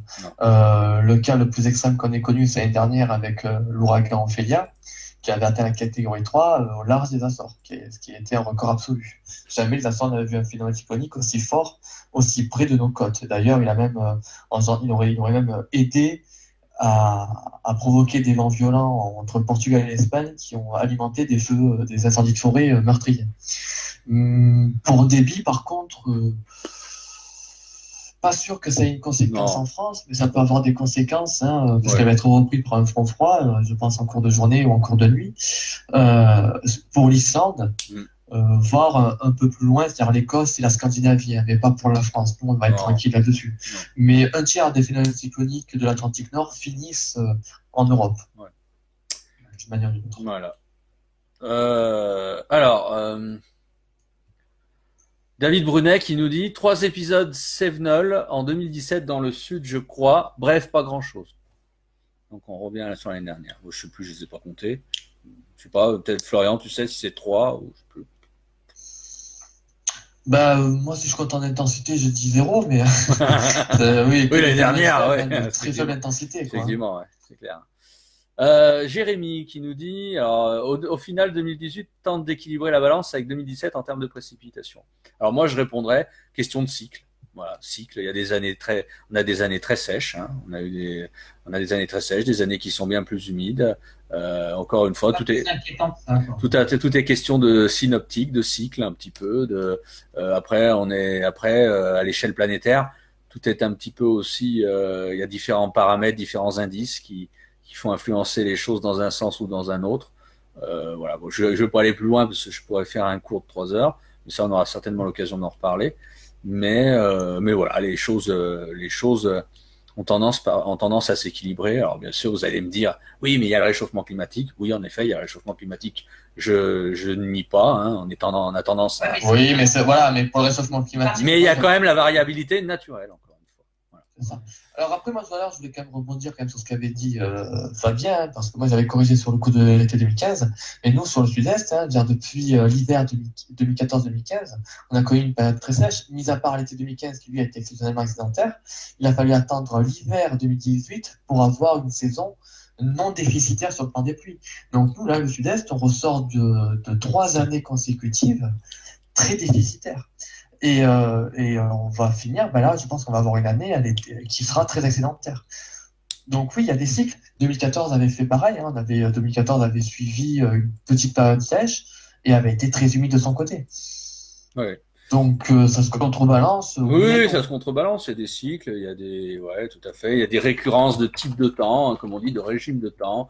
Voilà, d'autres qui sont favorables effectivement, par exemple pour le bassin méditerranéen, d'autres qui sont pourvoyeurs en pluie, des régimes qui sont pourvoyeurs en pluie, pardon, et d'autres qui le sont moins, beaucoup moins. Donc voilà, c'est ça. Il y a des alternances, il y a des, bon, voilà, c'est, je dirais très naturel d'une certaine manière, quoi. Alors question très basique pour le coup, hein. Jojo qui nous a rejoint. Quel temps pour les jours à venir? Voilà. Je viens de rejoindre le live. Quel temps pour les jours à venir? Bah tiens, Jessie, je te laisse répondre. On a parlé vraiment vite fait de ce week-end, mais en fait, pour ceux qui sont en vacances ou pas d'ailleurs, il va faire très beau, hein. Enfin, bon, chaud, mais chaleur estivale, quoi. C'est-à-dire, alors, on sera peut-être dimanche un peu au-dessus des normales, mais je veux dire, ça n'a rien à voir avec les températures caniculaires qu'on a connues. Et franchement, pas grand-chose à dire en termes de nébulosité. Voilà, il restera plutôt du beau temps, donc il faudra en profiter avant la fameuse dégradation de lundi. Voilà, jusqu'à dimanche soir, du beau temps assuré quasiment partout. Alors, sauf les côtes de la Manche qui vont être un peu plus défavorisées, notamment demain, avec des averses parfois orageuses. Samedi, ça restera nébuleux aussi sur le nord-ouest, près des côtes de la Manche et au nord de la Seine. Mais partout ailleurs, ça sera du beau temps, hein. On aura un petit Mistral, une petite tramontane aussi, notamment entre demain et samedi. Dimanche, grand beau temps. Alors dimanche, ça sera vraiment très très grand beau temps, sauf éventuellement peut-être quelques orages sur les reliefs. Et mais on aura les prémices quand même de l'arrivée du Talweg et par la Bretagne. On aura quand même le temps qui se dégradera déjà dimanche par la Bretagne.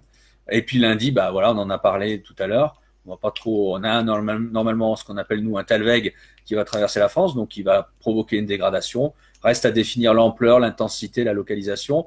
Vu que ça va arriver sur de l'air chaud, on peut parier que ça sera des orages. Mais encore une fois, bon, comme on disait tout à l'heure, pour l'instant, actuellement, vu l'amplitude nous, ce qu'on appelle du Talweg, on peut, pour l'instant, si ça reste en l'état, je dirais, ça aurait tendance à être quand même moins virulent qu'aujourd'hui et que ça toucherait quand même beaucoup moins la Méditerranée, a priori. Mais ça peut changer, attention, voilà. C'est pas encore fixé. À suivre. Et après, au-delà de lundi, bon, c'est difficile de donner une vraie tendance. Je pense que les choses vont à nouveau. Après, ça va être encore passager lundi, et puis ça va s'améliorer graduellement les jours suivants. Après, je pense. Par le sud. Ça semble assez pas mal cerné de ce côté-là. Alors, je regarde. Alors, j'ai Kenny Lefort qui nous dit c'est quand même impressionnant, je trouve. J'habite à Savigny-le-Temple. Juillet et août, il est tombé des trompes d'eau. Et j'ai une amie à moi qui dit sur Melun à 10 km de chez moi, rien du tout. Des trompes d'eau à Savigny-le-Temple en juillet. Alors peut-être sous forme d'orage, mais pas tout le temps.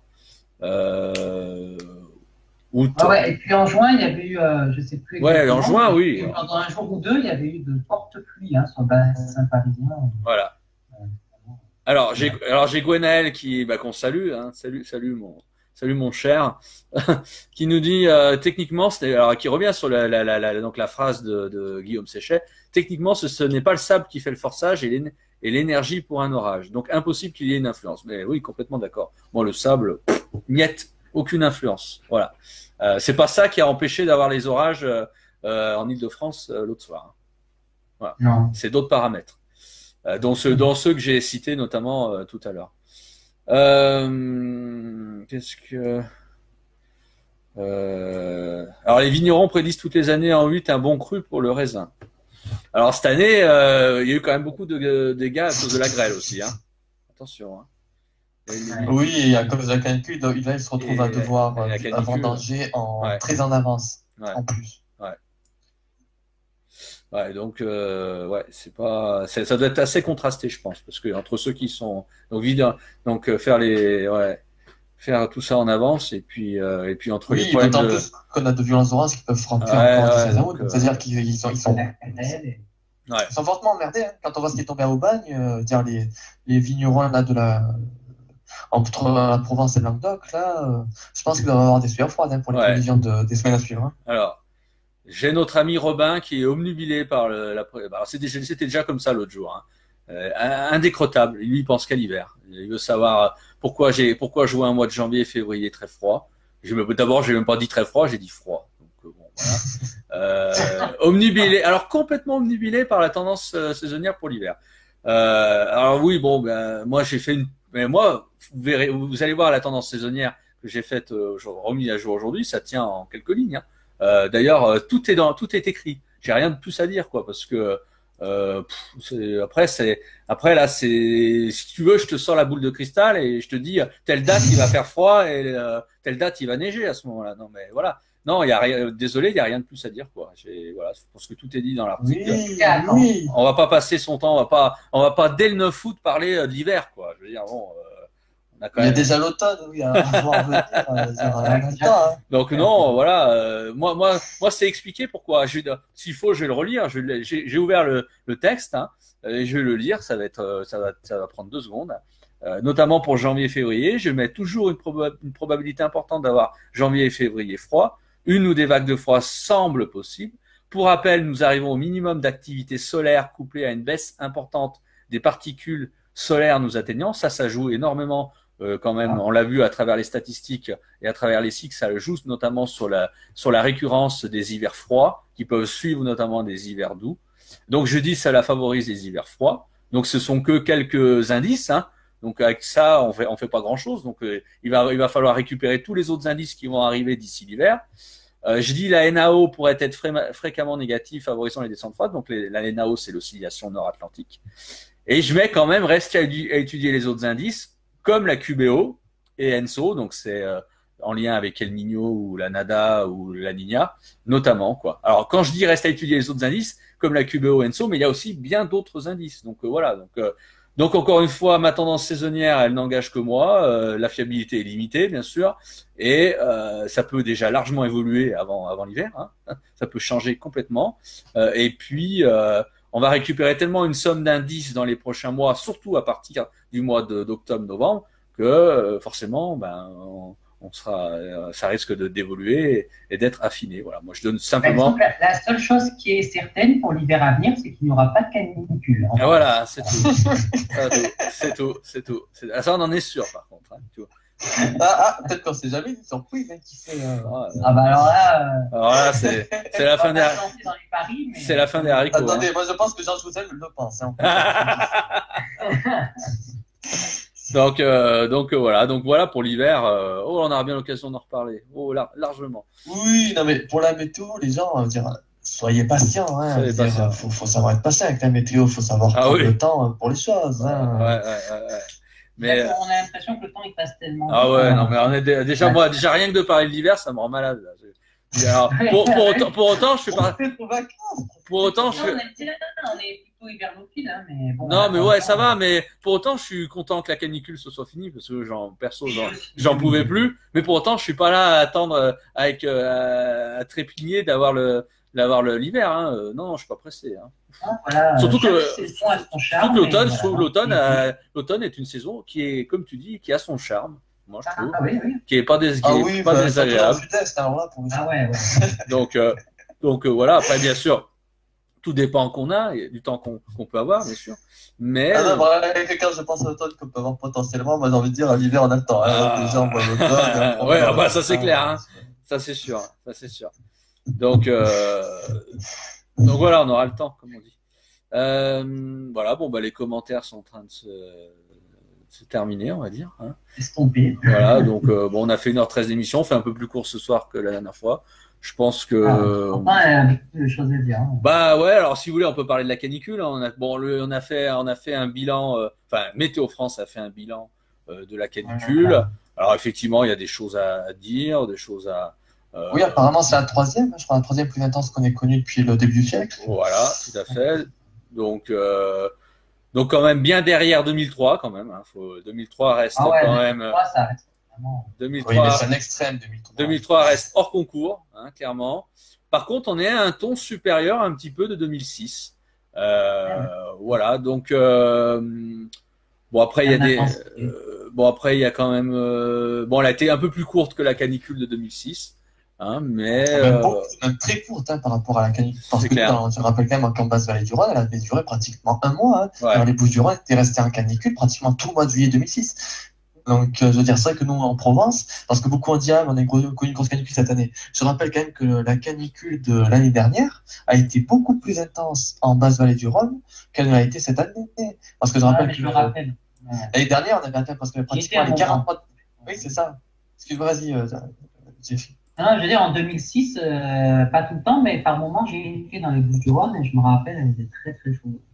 C'est ça. Et on avait atteint, je crois, l'année dernière les 43 degrés, pratiquement les 43 degrés à Nîmes. Et pendant 5 jours consécutifs, on avait atteint ou dépassé les 40 degrés du côté de Carpentras. Cette année, ça n'a pas été le cas. Donc, cette année, dans le sud, finalement, quand on regarde pour le sud, donc tout le secteur sud, ce qui a fait parler là où la canicule a fait parler d'elle, c'est plutôt au niveau des températures nocturnes, qui étaient vraiment très élevées. Oui, les minimales, ouais.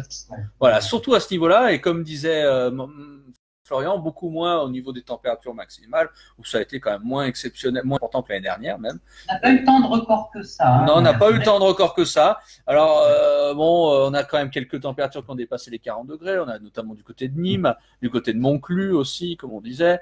Les records de température maximale, finalement, sont pas nombreux. Alors, il y a eu un record qui a été battu à Lille, donc de l'autre côté, dans le nord, avec 37,6 degrés. Et on a le record finalement qui a été, à ma surprise, homologué finalement. Le record de Béziers, le record de Béziers à 41,3. Alors voilà, par contre, j'étais très surpris parce que pour moi, la station qui a été prise en compte, elle surchauffe un peu. Mais bon, après tout, pourquoi pas. Sachant que le même jour, on avait eu 39,3 degrés à la station de Béziers-Vias, du côté de l'aéroport. Donc on a quand même un écart qui est important entre les deux stations. Par contre, donc effectivement, comme on disait, on a eu des records de température minimale, alors notamment dans le sud, notamment à Perpignan avec 30,3 degrés, et on a eu du côté, qui a pulvérisé l'ancien record. Et on a eu du côté de Lyon aussi un record, 25,7, et d'autres. Là, par contre, les records étaient quand même beaucoup plus nombreux au niveau des records, des températures nocturnes. Voilà, donc après. Oui, moi, petite précision, je rajouterais aussi l'humidité extrêmement importante sur le sud-est aussi pour cette canicule. C'est la première fois que j'entends parler d'une canicule avec autant d'orages dans le sud-est. C'est assez peu commun d'avoir une canicule avec autant de jours d'orage consécutifs, quoi. Et une humidité très lourde. Ça, c'est bien vrai. Ouais, ça c'est vrai, tout à fait. Donc. Qu'est-ce qu'on peut dire d'autre? Bon, après, c'est une canicule qui s'est un peu déroulée en deux parties aussi. Une première partie qui avait commencé le 24 juillet, où c'était plutôt le nord-est de la France, c'était sous l'influence du blocage anticyclonique scandinave qui avait quand même des grosses anomalies de température positive. Et après, en arrivant vers fin juillet, où ça s'est plutôt déroulé sous l'influence des masses d'air subtropicales en provenance du Maghreb, qui remontaient notamment vers le Portugal et vers le sud et vers la France, où là, on a effectivement eu des températures très élevées, quoi. Donc voilà, mais bon, quand même une canicule qui, à l'échelle nationale, reste quand même importante. Quand on reprend le graphique qui a été publié aujourd'hui par Météo France, c'est parlant, quoi. Et en très bonne position, quoi. Jessie, il n'y a pas les 40 degrés n'ont pas été atteints à Paris? Non, à Paris, non, mais pas loin. Dans en Ile-de-France. Ah, en Ile-de-France. Ah oui, alors en Ile-de-France, localement, je pense, du côté de la. Quoique, je ne sais pas, j'ai un doute quand même. Je crois pas, moi je suis pas sûr, moi. Je suis pas sûr parce que c'est ce qui était prévu à la base, mais mardi, comme il a fait un petit peu moins chaud, je pense. Non, mardi, les températures ont été un peu moins élevées que ce qu'on pouvait prévoir entre le secteur Bourgogne, Île-de-France, Champagne. Moi, j'ai vu que ça avait monté guère plus de 38 degrés. Donc moi les 40. Ouais, voilà, 37, 38, mais après, non. Ouais. Mais globalement, j'ai trouvé alors l'épisode de canicule, je ne remets pas du tout en question. J'ai trouvé que globalement les prévisions de température maximale, notamment les modèles, est surestimaient légèrement. Parce que je trouvais que quand on arrivait au jour J, c'était souvent un petit peu moins, un petit peu inférieur. Et c'était pas valable que pour. C'est pas valable que pour mardi, c'était valable aussi pour les jours précédents. Alors vous me direz dans un sens tant mieux, mais voilà. Bon, et ça aussi, ça confirme qu'un modèle comme Arpège, qui est quand même pas mauvais non plus pour les températures maximales, pardon, mais il a tendance quand même à surestimer. Attention. Après, j'ai envie de dire, prévoir une température, c'est jamais évident. Hein, non. Bah, après, il y a des paramètres, il y a le vent, il y a pas mal de choses. Oui, il y a tout qui joue. Il suffit d'une heure ou de la journée censée être la plus chaude pour un passage nuageux, et au final, le maximum n'est pas atteint, quoi. C'est la collision. Alors, il y avait 26 degrés à Mâcon, effectivement. Je crois que Mâcon fait partie des records de température minimale, d'après ce qui me semble. Alors, Jérémy qui nous dit, de toute façon, alors il revient aux orages. De côté orage, pour moi, 2018 est une des meilleures années depuis que je les traque. Ah bah ça, oui. Ah, je veux bien te croire. Ah ouais, on veut bien croire. Alors ça, pas de problème. Depuis 2010, oui, ça c'est clair. On est bien d'accord. Ah non, moi j'ai 2014, moi je la trouve, pour moi, elle reste pour l'instant supérieure à 2018, hein, pour ma part. Mais bon, pour l'instant, parce que. Ouais, mais pour un chasseur d'orage, c'est un chasseur d'orage. Donc il y a peut-être d'autres choses aussi qu'il voit de son côté. En plus, par rapport à. J'ai envie de dire, moi, des grelots de 12 cm à Paris, on n'a pas vu cette année. Oui, mais les chasseurs d'orage, ce qu'il aime, c'est l'esthétisme aussi des cellules orageuses.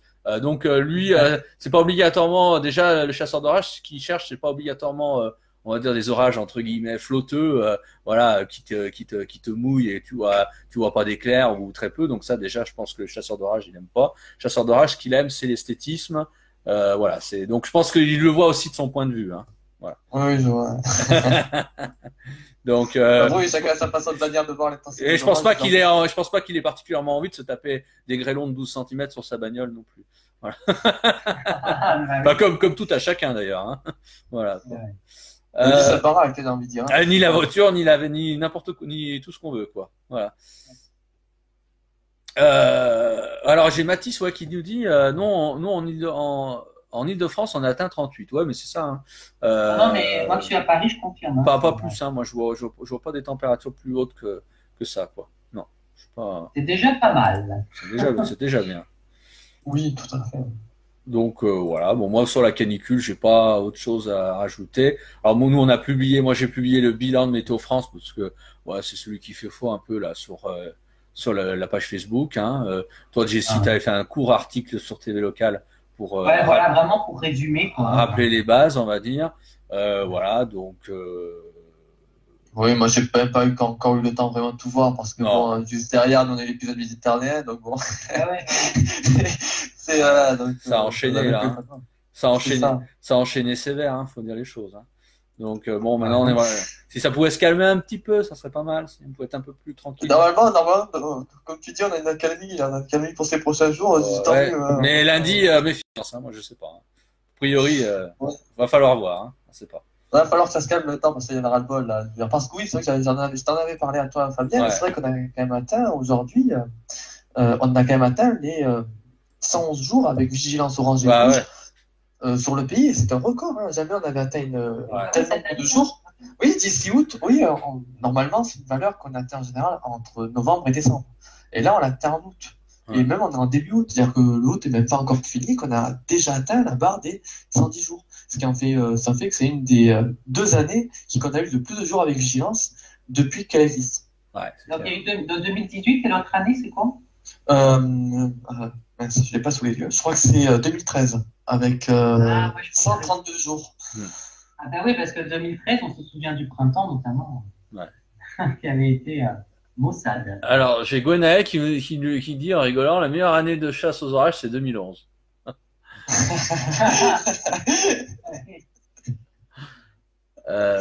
Donc, Jérémy qui confirme ce que j'ai dit. Il me dit, bien résumé, Fabien, sur mon point de vue, même s'il prend des balles de tennis sur la courge, ne me dérangerait pas, même au contraire, car ça me ferait de beaux trophées de chasse. Ouais, bon, ouais. Après, mieux que ça soit, mieux que ta voiture soit à l'abri quand même. Bon, voilà. Donc, bon, moi j'ai terminé. Bon, j'avoue que la journée a été un peu, comme Florian, certainement un peu longue là. J'en ai un peu, je commence à fatiguer là. C'est vrai. Donc, bon. Voilà, donc je pense qu'on a fait un bon tour. Vous étiez finalement nombreux encore ce soir, hein, donc voilà. Donc écoutez, j'espère que l'émission vous a plu en tout cas. Donc, moi, en ce qui me concerne, c'est la dernière avant septembre. Je pars en vacances, donc voilà. Donc là, pendant plus de 15 jours, je vais me faire rare. Et puis, par contre, vous, Jessie, Florian, d'autres, si vous voulez faire des émissions, n'hésitez pas. Mais bon, voilà. Oui, s'il y a un nouvel épisode du Tarnet à prévoir, c'est voilà. En espérant quand même que ça ne soit pas comme aujourd'hui, parce que franchement. Ouais. Parce que bon, voilà. Et là, si encore on bat le record de l'année en termes de foudroiement lundi, ça veut dire que ça sera encore pire qu'aujourd'hui. Alors là, quand même. Ah ouais, oui, on est à peine à la mi-août, hein, c'est-à-dire que fin août, on peut envoyer d'autres trucs. Enfin, bref. Oui. Oh oui. Ah, mais on est même un peu, on a l'impression d'être un peu dévarié, quoi. On se dit, franchement, moi je pense pas. Moi, je vais me rendre dans le sud en septembre, en pensant, en disant, bon, oui, en septembre, il peut y avoir, comme on l'a dit, d'autres épisodes plus orageux intenses. Mais bon, moi, je suis encore dans l'optique d'été, mois d'août. Enfin, voilà, j'ai rarement trouvé bien le sud de la France. Je n'ai pas le souvenir d'avoir aussitôt des épisodes comme on a eu là. Moi non plus, c'est un record absolu. J'allais dire un record absolu. Oui, parce que vu la valeur que m'a donné Darien, on est à 298,7 mm. Le précédent record pour le mois d'août pour l'ensemble du Gard, il était de 220 mm. Ouais. Donc, on a pulvérisé le record de 60 mm en maximum aujourd'hui. Voilà. Non, mais c'est bien de le signaler. Voilà. Et ouais. Enfin, voilà. Bon, écoutez, en tout cas, alors il y a encore quelques commentaires où on nous remercie, donc merci à vous surtout. Alors Jérémy qui dit pour les orages, ma caisse est fait pour. Oh, si elle est à toute épreuve, vas-y. Hein. Alors. Voilà, tant mieux. David Brunet qui nous dit prochain rendez-vous. Alors comme moi j'ai dit, en ce qui me concerne, prochain rendez-vous en septembre. Je parle au niveau direct émission, pas avant parce que là. Direction vacances. De toute façon, s'il y a une émission, on vous tiendra au courant comme on fait d'habitude. Pour moi, direction les vacances. Par contre, ça sera mes chers collègues qui éventuellement font une émission. Jessie, Florian ou d'autres. Donc voilà. Mais oui, moi je pars pas en vacances. Moi j'ai un petit week-end. Là c'est fini. Voilà. Donc l'actu. Après, ça dépendra aussi bien sûr de l'actu météo, évidemment. Oui.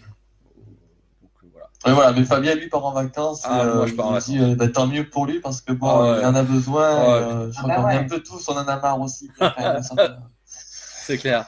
Donc voilà. La chaleur qui épuise depuis des jours, des semaines. Ouais, et puis après, le mois. J'espère me tromper dans ma tendance saisonnière, mais l'automne, si ça se confirme, il pourrait y avoir des choses à dire. L'année n'est pas terminée. Ah non. Oui, surtout que moi d'ailleurs, parce que tu vois l'automne 2014, mais moi je veux dire ça qu'il y a la saison cyclonique aussi à suivre de l'autre côté, et moi la saison cyclonique, elle a tendance à s'annoncer. Pacifique aussi qui est intense, mais là moi j'ai vu au niveau de la saison cyclonique en Atlantique Nord, elle est l'une des plus élevées qu'on ait connues en termes d'activité depuis 2010. Donc elle est beaucoup plus intense que ce que l'on pense, et début août avoir 4 phénomènes cycloniques, c'est très rare. Oui, ça c'est vrai. C'est vrai. Oui, parce que comme on le dit, on n'est que début août. On n'est que début août, ouais, c'est vrai. Alors, on a notre ami Gwenaël qui nous dit, ça, c'est toi qui vois, je tenterai pour ma part un assez gros live pour les prochains mois concernant la fin de mon recensement des tornades en France. J'y arrive. Ah, intéressant. Écoute, franchement, quand tu veux, quand tu as fini, surtout quand tu te sens prêt. Et quand tu veux, sur les tornades, il y a tellement de choses à dire. Ça fait des années qu'on attend. Donc, alors là-dessus, tu peux, il n'y a pas de problème. Oui, et puis, spécialiste. D'ailleurs, tu as aussi bien sûr. Le 29 avril ou le 27 avril aussi à nous dire. Apparemment, il y a eu des rebondissements. Voilà, mais attends, on va pas en dire plus ce soir. C'est la Gwenaël c'est lui qui imprime le rythme. On va pas. Surprise, on va voir. Bon, parce que Gwenaël, vous le savez peut-être pas. Je le dis aux auditeurs. Alors c'est vrai que beaucoup connaissent, surtout Kéronos. Honnêtement, Kéronos est très connu, bien sûr, auprès de pas mal de monde en France, notamment aussi également pas que pour les orages, mais pour le recensement des tornades. Mais il faut savoir aussi que d'autres organismes recensent les tornades. Et Gwenaël, qui est va dire un indépendant de son côté, mais qui est depuis longtemps, justement, très longtemps, depuis beaucoup plus longtemps qu'on ne le croit, et qui fait du recensement de tornades, quoi. Et donc, il a une base, qui est très très étayée, voilà. Et donc, alors Gwenaël, c'est quelqu'un de, je parle pour toi, Gwenaël, désolé, mais c'est quelqu'un qui est très discret, quoi. Donc, voilà, c'est pas quelqu'un qui se fait beaucoup parler de lui, qui se montre beaucoup, mais qui fait un boulot, il fait un boulot énorme en arrière-plan, et donc c'est pour ça qu'il est beaucoup apprécié. Et donc voilà, et donc du coup, là effectivement, il arrive à la fin de son recensement, et il y aura énormément de choses à dire, et ça sera l'occasion aussi de rappeler aussi un peu, comme on en a parlé des fois à différentes reprises, notamment avec Florian par exemple aussi, bon, on va pas développer ce soir, mais de la réalité méconnue des tornades en France, parce que c'est vrai que malheureusement il y a de tels manques là-dessus que voilà, quoi. Donc ça, c'est clair que c'est une émission qu'on fera, hein, que Gwenaël fera. Après, il y aura certainement d'autres participants avec lui, hein. Comme on disait aussi la dernière fois, et ça, moi, je vous le promets, je m'y engage, avec Jessie notamment et Florian, parce que Florian a fait un gros article en 2 parties là-dessus. On vous fera une émission aussi. On parlera quand il y aura une actualité météo calme, qu'on sera tranquille. On vous parlera du réchauffement climatique, pur et dur, sous tous ces aspects, hein. Alors des aspects corrélés avec les cycles par exemple, ou les aspects purement, on va dire, excusez-moi du terme, terrain, avec les liens avec l'urbanisation, comme on expliquait, et d'autres choses. On vous parlera on essaiera de partir sur tous azimuts, et d'ailleurs l'article de Florian fera une bonne base je dirais, de discussion, quoi, parce que il est très riche et il y a beaucoup de choses dedans. Et donc voilà, donc ça, on essaiera de faire quelque chose là-dessus, quoi. Ça, c'est clair. Donc voilà, je pense que plus les émissions habituelles aussi, et puis voilà, quoi. Alors, ah oui, donc Gwenaël qui renchérit, il dit oui, il y aura beaucoup de choses à dire. Cela fait 9 ans que je travaille sur ce recensement. Voilà, donc 9 ans, c'est pas rien. C'est pas rien, 9 ans, quoi. Voilà. Il va nous faire un record, 24 heures de live. 24 heures de live non-stop. Ça sera pas raté, hein. Donc Gwenaël Milcarek qui fait, bien sûr, je n'ai pas précisé, partie de l'équipe Extrême Météo, mais encore une fois, que vous voyez pas trop parce que c'est du travail de fourmi en arrière-plan. Voilà. Et il nous dira, alors je sais pas, mais c'est peut-être aussi la tornade qu'il y a eu du côté d'Aumont qui a peut-être donné encore plus cette passion, cette envie de recenser. Mais il a commencé avant, ça fait 8 ans. Elle a même commencé avant.